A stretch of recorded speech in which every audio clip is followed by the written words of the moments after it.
Hey viewers, I have a conundrum. I'm sort of working my way through how I approach my fixed blade reviews. Fortunate timing, because I have a new fixed blade to review. It is the steel wheel Roma.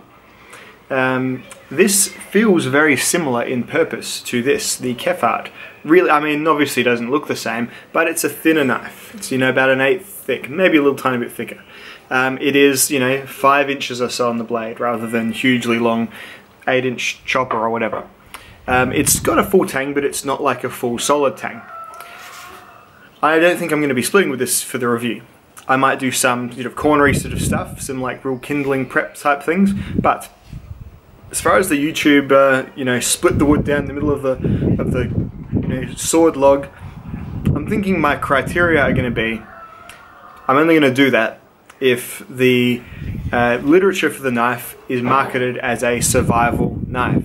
So if companies are going to say the knife is a survival knife, then maybe that is when I'll do the heavy batoning with it. That's kind of what I'm thinking of now. But I'm going to put a poll up in the corner because I'd love to hear what you all think about what I should do. Because I really don't care. As I say, I don't actually ever need to batten wood in Australia. It's just not a thing that we do. But to do it in my videos, I'm trying to gauge what videos will you expect to see it in. So if you're part of the never do it ever crowd, register it. If you are the always do it forever crowd, register it.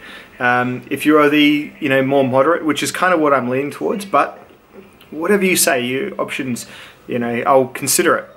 Because what I'm thinking is, this knife isn't really marketed as a survival knife. It's just marketed as a general camp utility knife. And I reckon a general camp utility knife should be able to do a bit of that whole, just the edge of a log and get some thin little bits going to carve and whatnot, of course. But what I'm saying is that sort of splitting logs into quarters and then into eighths, all that sort of heavy stuff, I don't think this is the sort of knife that I should be doing that kind of testing on. So yeah, I guess what I'm getting at, when should I baton? What should be the criteria? Always? When the knife is marketed as a survival knife?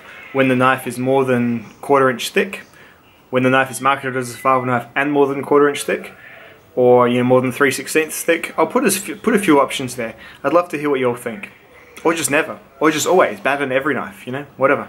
Just curious to see what you all say. Because, I want you all to enjoy my knife reviews, and I do want to show you, the things that you want to see me do with the knives. Even though, as I said, never have to do it in Australia. I just pick up the wood, maybe carve it a little bit, and that's my fire done, because there's deadfall everywhere. You've seen the last video I did with the Kefart.